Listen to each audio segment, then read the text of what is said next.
경제를 1도 모르는 경알못을 위한 경제 토크 시즌 2.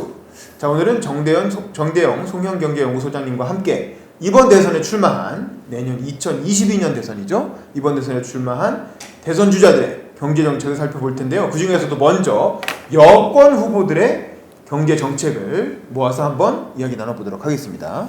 자, 여권 후보하면 일단 부동의 1위 후보가 이재명 경기도지사입니다.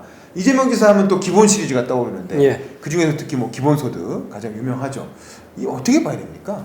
제가 이제 기본소득은 그 전에 한번 유튜브에서 다뤘던 것 같은데 기본소득은 이게 아주 이렇게 성격이 다른 두 가지 형태가 있어요. 하나는 이름을 붙인다면 좌파적인 거, 하나는 우파적인 기본소득 이렇게 나눌 수 있는데 먼저 우파적 기본소득은 모든 복지를 다 없애고 그렇죠. 그냥 그걸 기본소득을 줘서 그걸 대체하겠다는 거고 좌파적인 것은 그냥 복지는 유지하면서 추가적으로 돈을 준다. 기본소득은 기본적으로 원 개념은 모든 국민에게 동일한 금액을 정기적으로 지급하는 게 기본소득입니다. 그렇죠. 그런데 지금 일단 그것을 먼저 명확히 해야 돼요. 좌파적인 거냐, 우파적인 거냐. 왜 하느냐. 그러면은 뭐 이제 이재명 지사는 아마 좌파적인 것 같아요. 그렇죠. 이제 좀 복지는 유지하면서 좀 더 깔아주는 건데, 그러면 사실은 그게 금액이 많을 수가 없거든요. 얼마 안 될 수가. 그래서 뭐 1년에 8만 원, 한 달에 8만 원 얘기 나오는 거 아닙니까? 그 이제 뭐 돈 있는 사람한테 그거 줘서 뭐 어떤 의미가 있는지 그건 그냥 상식적으로 생각하면 될 겁니다. 그게 국민 용돈이다 뭐 이런 얘기가 나오고 없는 사람한테는 그나마 조금 도움 되지만 돈 있는 사람한테는 뭐 그게 뭐 받았는지 안 받았는지도 모르는 사람 많을 거예요. 뭐 10만 원, 20만 원 한 달에 뭐 들어봐야 뭐 자기 그 예금 잔고에 없는 사람도 뭐 국민이 한 30%는 별 영향 없을 거예요. 그 사람들한테까지 줘야 하느냐의 문제는 아닌 것 같다 이런 생각이 듭니다. 기본 시리즈가 또 있습니다. 기본 주택이라는 게 있고 기본 대출이라는 게 있거든요. 특히 그 중에서도 이제 금융 분야 전문가시니까 기본 대출은 어떻게 봐야 되나요? 뭐 기본 대출이 뭔지는 저도 자세히는 안 봤는데 그냥 국민들한테 한 뭐 마이너스 통장 비슷하게 한 1,000만 원 정도 모두들한테 주자 뭐 그런 거죠, 그죠? 맞습니다. 그런 것 같아요. 근데 그게 이제 뭐 단기적으로 경제 어떤 마이너스 대출 통장이 생겨서 소비 진작 효과는 있을 것 같은데 그걸 쓰고 났을 때 그걸 갚을 수 있을까요? 일부는 문제 없고 문제 있는 사람은 아마 쓰지도 않을 겁니다. 뭐 갚는데 문제 없는 사람은 쓰지도 않을 텐데. 근데 이제 그 쓰는 사람들은 중에 상당수는 갚지 못할 수도 있고, 모를 수도 있을 것 같고, 또 금융은 재정하고 또 별도거든요. 금융은 금융으로 돌아가는 논리, 즉 금융은 이걸 갚을 수 있는 능력이 있는 사람한테, 뭐 사업이 잘 돼서 또 할 수 있는 사람, 이런 사람들한테 그 사업성 평가 또는 상환 능력을 평가해서 돈을 주는 게 금융이거든요. 그래야만 돈이 이제 자금이 효율성이 높아진다. 그리고 이제 재정에서 복지는 그런 게 아니고 살기 어렵고 힘든 사람한테 주는 게 복지이기 때문에 차라리 뭐 그 기본 대출보다 하려면은 그냥 좀 복지를 더 늘리는 게 맞는 게 아닌가 이렇게 생각이 듭니다. 그렇죠. 아마 근데 워낙 은행이 무턱이 높고 뭐 담보 요구하고 이러니까 그런 거 없이 편하게 한 1,000만 원 정도는 빌릴 수 있게 하자 뭐 이런 개념인 것 같은데 그렇게 하려면 이제 그걸 특히 이제 신협이나 새마을금고 같은 게 어떤 서민금융기관이라고 하는 것들을 영업 행태를 좀 잘 바꿔야 됩니다. 그것을 신용대출 중심으로 지금은 신협이나 새마을금고가 거의 담보대출 중심으로 갑니다. 95%. 근데 그게 1997년 이전에는 신협 같은데 새마을금고는 잘 모르겠어요. 신협 같은 데는 한 50%가 신용대출이었어요. 근데 그게 이제 바뀌었는데 그것을 신용대출 중심 기관으로 공동체 금융기관 금액은 많이 안 들어도 뭐 1,000만 원, 2,000만 원까지 주더라도 그렇게 신용대출 중심 금융기관으로 바꾸면 그게 되는 거거든요. 그걸 그냥 억지로 기본대출을 하지 말고 금융개혁을 통해서 금융구조조정을 통해서 금융산업을 바꿔가면서 그런 금융기관들을 키워가는 게 진정한 금융 올바른 방향인 거죠.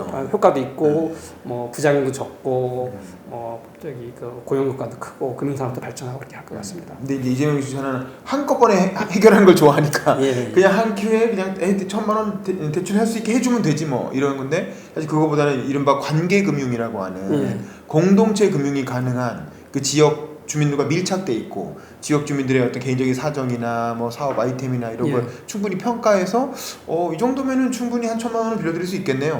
이렇게 판단할 정도의 어떤 그런 작은 규모의 공동체 금융기관들이 많이 생기면 저절로 문제가 상당 부분 그러면 자연스럽게 많은 부분이 해결됩니다. 이 담보대출에만 의존하는 관행이 사라질 텐데 그렇게 하면 너무 복잡하고 오래 걸릴 것 같으니까 이지사는 그냥 간단한 방식으로 하는데 이제 그런 것도 많은 부작용이 있을 수 있겠죠. 그렇죠. 그런 걱정이 듭니다. 또 기본 주택이라는 건 어떻게 봐야 돼요? 그러니까 임대주택을 지을 때 기존에는 뭐 청약 가점이니 뭐 자녀가 몇이니 또 집안의 소득이니 뭐 재산이 이런 걸 봐가지고 따졌는데 그런 거 따지지 않고 그냥 기본 주택 누구나 다 이 임대주택에 지원할 수 있게 하겠다.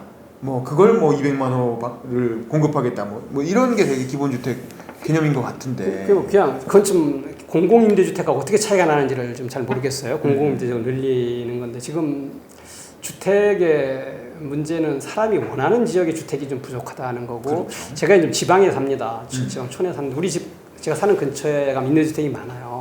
많은데 거기는 많이 비어 있습니다. 우리 시골이는. 그러니까 뭐 기본주택이 됐건 공공임대주택이 됐건 어디에 공급하느냐 핵심인 것 같아요. 그러니까 사람이 별로 원하지 않은 제가 이제 아산시 도고면이라는 데 사는데 우리 면 근처에 좀 약간 지하철 종점 수도권 지하철 종점 신창이라는 데가 있어요. 1호선 종점인데 거기 가면은 임대주택이 많아요. 근처에 가면. 그런데 거기는 많이 거의 싸고 한 달에 뭐 그냥 한 5만 원, 10만 원만 내도 살 수 있는 것들이 있어요.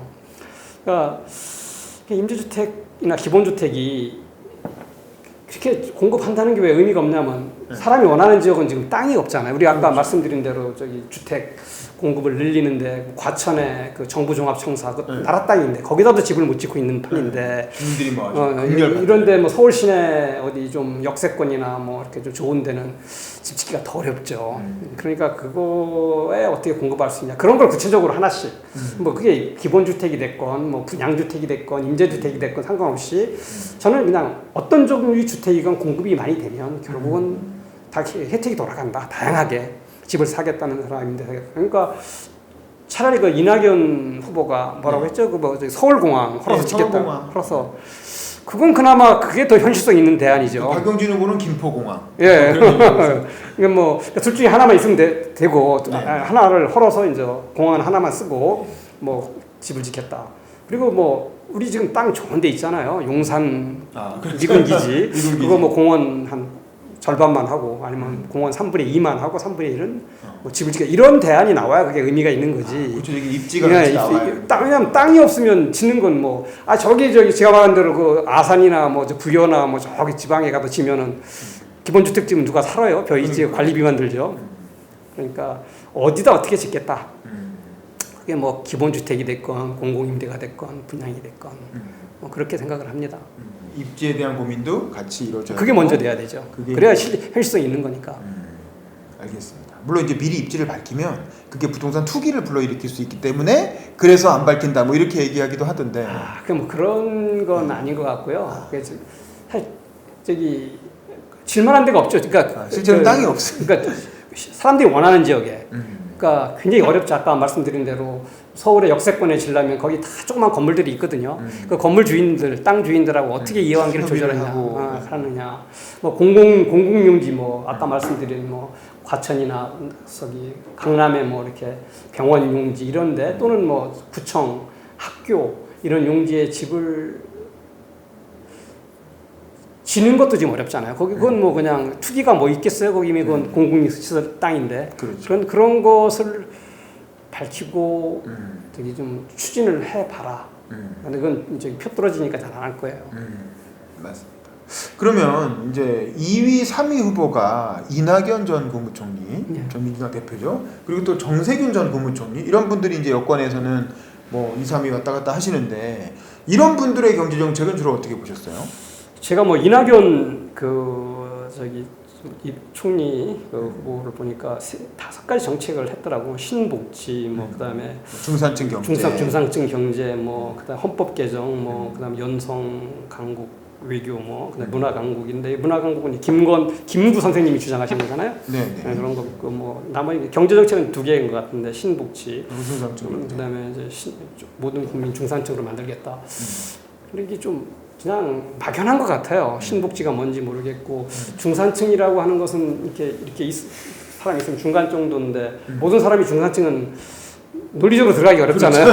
중간이 있어야 되고 위아래로 빠지는 거니까요. 네네네. 그러니까 이건 좀 이상한 것 같고 그리고 구체성이 없습니다. 이게 신복지를 어떻게 하겠다 그래서 이분이 좀 이렇게 약간 모호하게 말을 잘하시잖아요. 엄중하게 뭐 이렇게 하기 때문에 정책도 아직은 이 구체성이 없어서 평가하기가 뭐 당연히 뭐 신복지가 나쁜 건 아닐 것 같은데 그렇죠. 어떻게 하겠다는 게 없고 또 중산층을 두텁게 하겠다는 건 당연히 좋은 일이죠. 좋은 얘기죠. 뭐 당연한. 근데 어떻게가 나와야 되는데 네, 그게 이제 없으니까 도지사도 국회 국무총리까지 하신 분의 정책치고는 너무 디테일이 부족하다. 내용이 없습니다. 네. 그리고 그 정세균 후보는 어떤가요?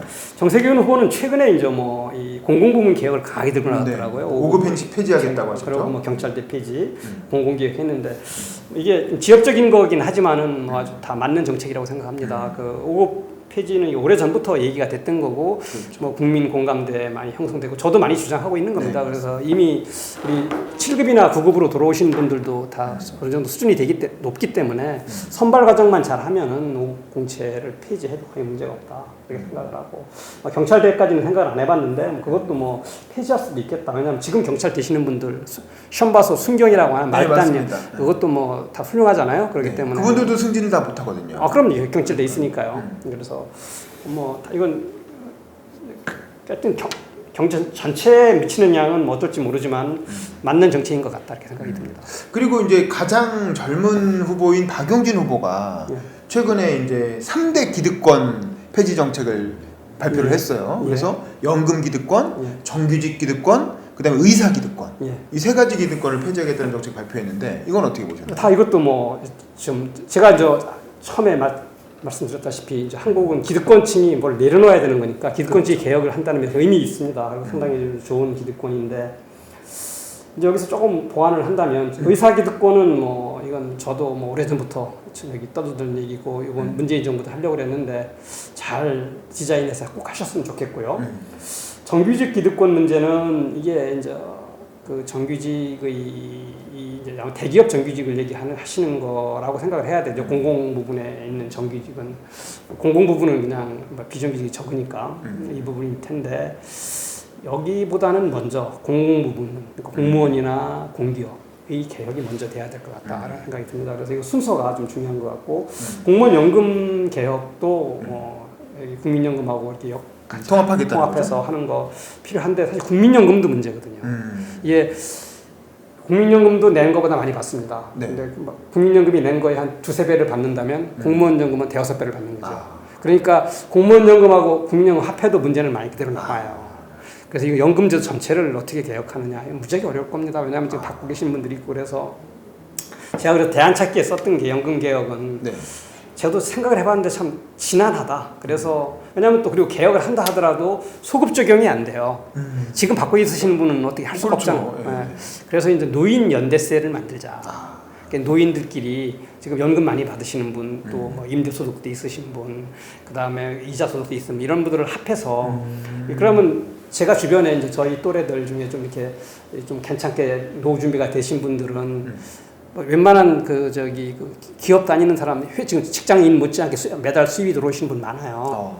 근데 그런 분들은 뭐 별로 세금을 안 내거든요. 그렇죠. 이런 분들 세금을 좀 내서 그걸 노인 연대세라고 해갖고 지금 국민연금 사각지대, 연금 사각지대에 계신 분들이 굉장히 많거든요. 그렇죠. 그분들한테 같이 동시대에 사는 사람으로서 같이 한번 같이 고생한 사람한테 조금씩 이렇게 연대의식을 노동자도 연대의식 하는데 노인들끼리도 연대 한번 해보자. 뭐 그렇죠. 이렇게 해서 한번 차라리 그런 게 낫지. 지금 뭐 이게 연금 개혁 해야 됩니다. 해야 돼. 뭐 미래를 해야 되는데 그게 이제 해도 문제가 해결이 안 되는 게 소급 적용이 안 돼서. 그러니까 연금 개혁은 연금 개혁을 하면서 또는 기존에 있는 사람들의 혜택이라는 그 사람들도 이렇게 기득권을 좀 내려놓게 하는 정책이 좀 동시에 필요하다.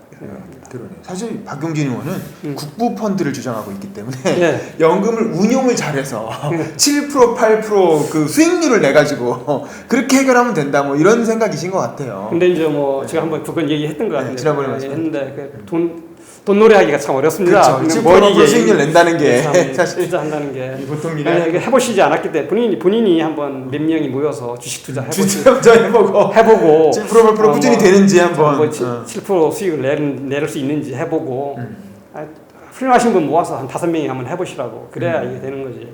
쉽지 않습니다.